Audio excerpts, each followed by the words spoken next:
Aujourd'hui, je vais vous parler de stress et de ma façon de gérer le stress. Encore aujourd'hui, je me débat parfois avec des pics de stress. C'est tout à fait humain.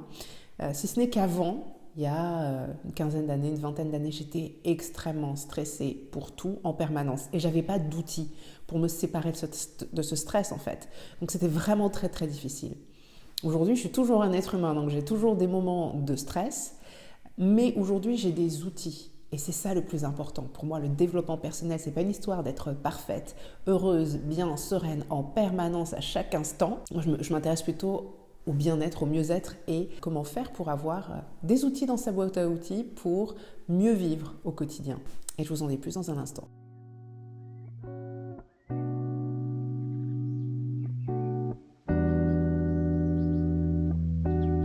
Dans mon cercle de femmes en ligne, c'est marrant parce que je sais quelle progression on va faire, je sais exactement par quelle thématique on va passer, mais c'est l'univers qui me donne au fur et à mesure des exemples concrets dans mon quotidien, dans ma vie, pour alimenter les réflexions, les contemplations au fur et à mesure. Et cette semaine, il s'est passé exactement la même chose. Vous entendez, hein, ça résonne là où je suis ici dans ma nouvelle maison, dans notre nouvelle maison. Et c'est ce passage, cette transition qui m'a offert la matière de ce que je vais vous partager aujourd'hui. Puisque je n'ai plus de batterie déjà, on va rentrer là où il fait chaud. Par chance, c'est pas loin du tout de la nouvelle maison. Et je suis à vous dans un instant.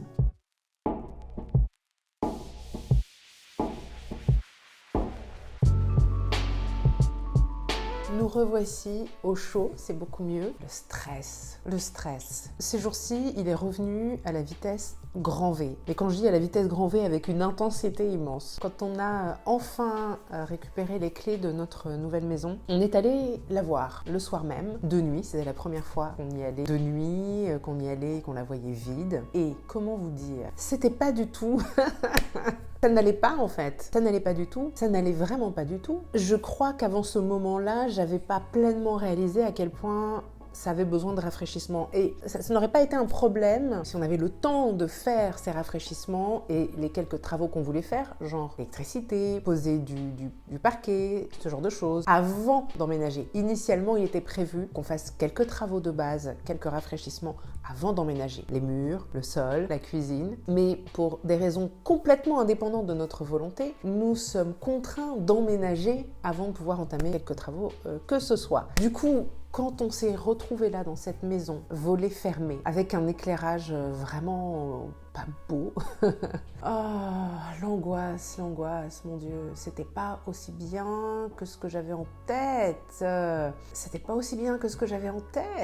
Et le soir même, franchement, j'en ai fait une insomnie. Mon cerveau s'est mis en mode, il faut que je trouve une solution, parce que c'est mon mode par défaut, c'est de chercher à tout contrôler, c'est de chercher à résoudre les problèmes. Et c'est très utile dans un tas de situations, d'avoir ce mode par défaut. Ok, je dois trouver une solution au problème et je sais que c'est ça qui va m'apaiser. Et dans le même temps, il n'y a pas 36 000 solutions en fait. Et c'est là où ce mode par défaut de résolution de problème est problématique à lui-même quand il n'y a pas de solution convenable. La seule solution convenable, c'est qu'est-ce que je peux faire là avant d'emménager. Il n'y a pas de solution. Donc, le stress continue de monter. C'est pas ce soir-là que j'ai résolu mon problème de stress. Bien sûr, ce qui m'a aidé, ça a été de revoir la maison le lendemain. Mais pas seulement, parce que le problème n'était pas résolu. Bien sûr, 2 jours, ça allait mieux. En raisonnant, en voyant les choses sous un autre angle, sous un autre jour, ça a résolu une partie du problème. Ah, finalement, c'est pas si pire. Mais ce n'est pas tout.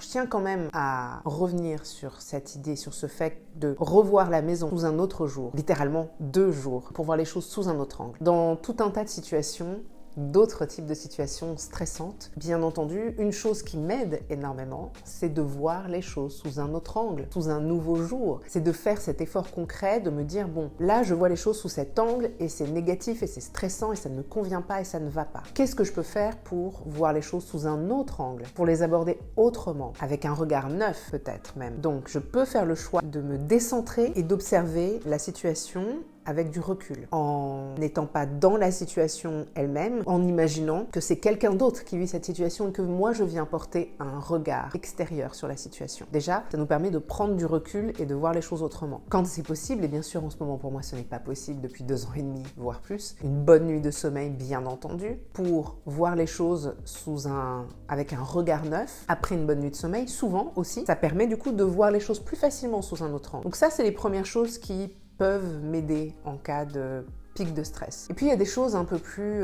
donc ça, c'est des choses assez pratico-pratiques, j'ai envie de dire. Puis il y a des choses un peu plus spirituelles, entre guillemets. Et ces choses un peu plus spirituelles, c'est tout simplement chercher à m'apaiser par la respiration. J'allais dire la méditation, mais dans ces moments-là, mon cerveau ne s'arrête pas. Tic, tic, tic, tic, ce qui n'est pas absolument gênant pour la méditation. Mais du coup, dans ma méditation, la respiration va prendre un rôle important. Généralement, c'est la respiration. Mais ça peut être autre chose. Ça peut être me reconnecter, et c'est une façon de le faire d'ailleurs avec la respiration, mais me reconnecter à mon corps, à quelque chose de tangible. En fait, c'est ça. Me reconnecter à quelque chose de tangible, comme mon corps qui est tout le temps avec moi, comme ma respiration qui est tout le temps avec moi. Quelque chose de tangible et de réel, qui ne laisse pas de place à l'interprétation. Parce que ce qui fait monter mon stress aussi, c'est l'interprétation de la situation. J'interprète la situation, je vois des choses, j'interprète la situation, je tire des conclusions, j'imagine un futur qui ne me convient pas. Et ça monte, et ça monte, et ça monte, et ça continue, et les choses m'échappent. Et tout ce que je vois, c'est que les choses m'échappent. Mais si je reviens à mon corps, alors ça pourrait être en faisant une session de yoga ou de sport, n'importe lequel, simplement en touchant mon corps, pourquoi pas, simplement en respirant et en me connectant à ma respiration. Je me reconnecte à quelque chose de vrai, de tangible, qui ne laisse pas de place à l'interprétation. Et je me reconnecte à l'instant présent. Donc pas l'instant d'après, que je ne peux qu'imaginer, et qui peut être soit très zen, soit c'est très stressant. Mais quand mon cerveau est comme ça, tourne en boucle, ce sera forcément stressant. Je ne peux pas me faire confiance pour aller vers cet emplacement plus zen.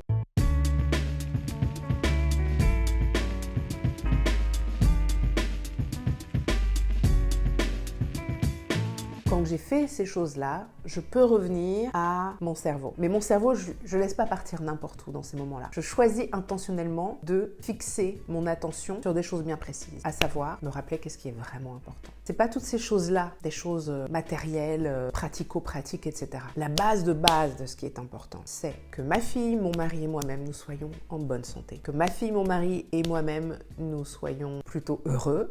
Que ma fille, mon mari et moi-même, nous ayons un toit au-dessus de la tête aujourd'hui et que nous allons avoir un toit au-dessus de la tête là-bas aussi. Et ça va bien se passer. Ça va bien se passer parce que nous avons un toit au-dessus de la tête, nous avons à manger dans le frigo, nous avons de l'amour les uns envers les autres et c'est ça qui est le plus important. Le reste, c'est pas grave. On va apprendre des choses sur le chemin, les choses ne se passent pas comme je veux, mais ça va aller. L'un dans l'autre, ça va aller. Et j'ai besoin dans ces moments-là de me rappeler de toutes les raisons pour lesquelles ça va aller. Et peut-être que j'ai pas énormément de raisons en tête, mais le simple fait de me dire, écoute Joanne, je suis arrivée jusqu'ici. Globalement, ça veut dire que j'ai survécu à tout ce que j'ai vécu, plus ou moins facilement, mais j'y ai survécu. Donc, cette prochaine étape, là, ce truc qui me stresse, je vais y survivre aussi. Bien sûr, je parle là de cas de stress.